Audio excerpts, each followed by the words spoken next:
Ang santos nga ebanghelyo yan ang adlaw kinuha dida.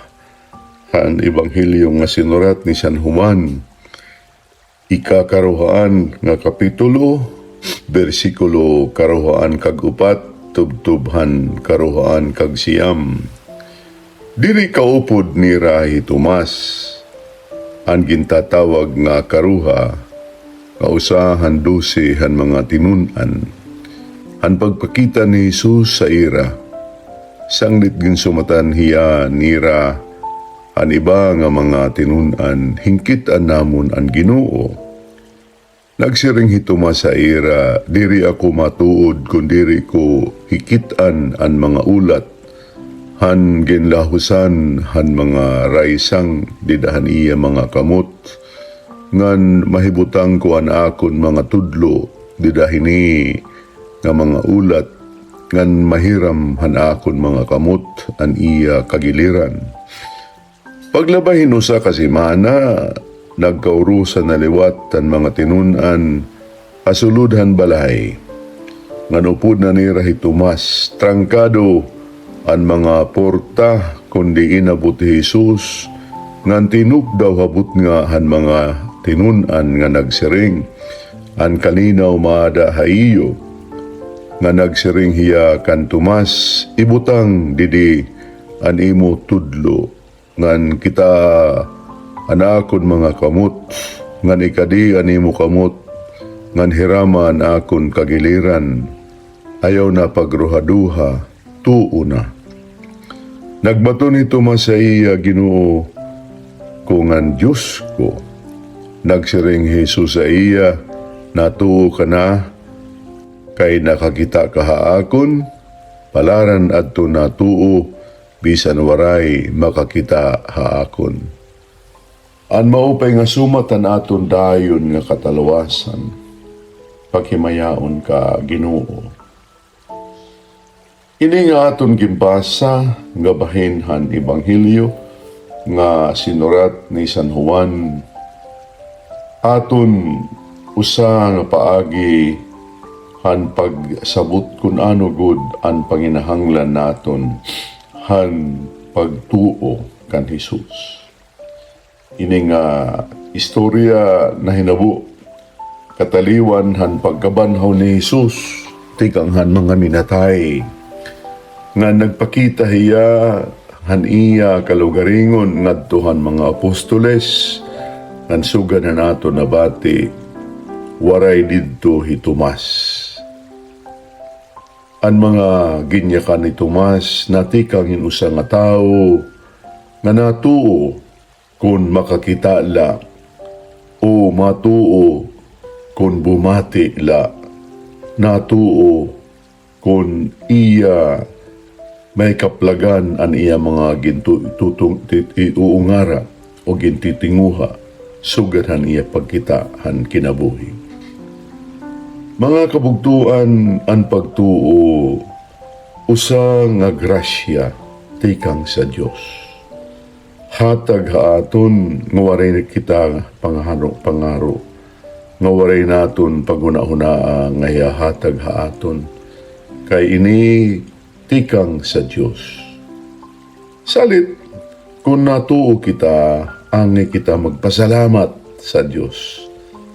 Bisan kun waray kita kumita kan Jesus, bisan kun waray kita bumati han iya mga pulong, may daan naton grasya nga nakarawat, na pinaagihin mga tuddo haaton, hin iba-ibang mga tao, tikang han aton mga kag-anak, han aton pamilya, han aton mga anyaw, han aton katikista, han aton padi, didan aton parokya, aton kinakarawat, ang kamatuuran nga may ada Diyos, nga may ada Jesucristo nga igimpadarahan Diyos Amay, nga niya kalibutan, base kita mataluwas. Amoy niyan sinisiring ni Jesus, kan Tomas, didahan pagkita niya, pagpakita na niya kan Tomas, nga palaran adton mga natuo, bisan kon hira-hira pagpakakita. Kaya pagkamatuod, ini nga grasyahan pagtuo, diri aada sisikad han pagkita. Diri aada sisikad han pagkarawat hin mga butang nga aton la nai-eksperyensyahan. Pero aada han mga aton pagkarawat, han mga tuddo ug mga eksperyensyahan iba nga nagdadara aton nadahan pag-eksperyensya mismo han gugma han Dios di dan aton kinabuhi. Kamakalilisang han mga tao nga waray pagtuo. Kairo han mga tao nga ginuhuna-hunaan la an ira kalugaringon, an ira mga hingyap, an ira mga ginuhuna-hunaan para han kabubwason, nga nati kang la han ira kalugaringon nga panalimbasok. Ang tao nga natuo kan Jesus, nasarig kan Jesus. Ang tao nga natuo kan Jesus, naglalaom han iya mga ginsaad nga matutuman di dahan iya kinabuhi. Ayaw kita pagsugad kan Tomas, nga nanginanginhanglan hin pagkamkam han mga ulat, han mga kamot ni Jesus, ug pagkarawat han kamatuuran pinaagila hin pagkita han mga butang nga iginhahalad haaton han Dios.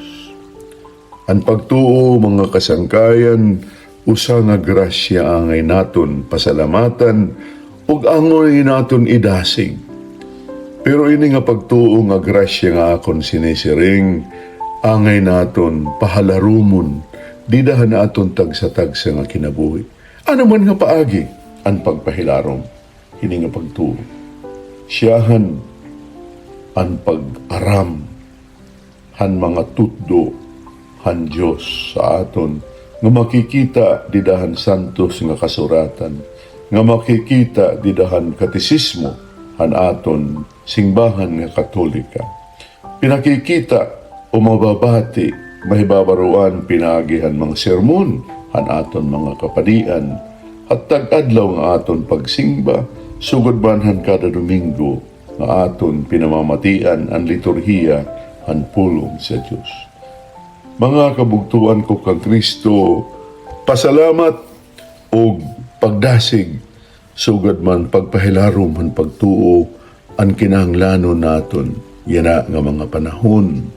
Salit, didahin nga aton yana pamati han mga pulong sa Dios, sugad man han akon igin baba, igin papa, hatag haiyo nga mga refleksyon, didahin nga adlaw, grasya ini nga tikang sa Dios nga akon liwat igin papakita, igin papahayag hayo base humalarom liwat an akon pagtuo o an iyo pagtuo kan Hesukristo nga aton Ginoo. Amen.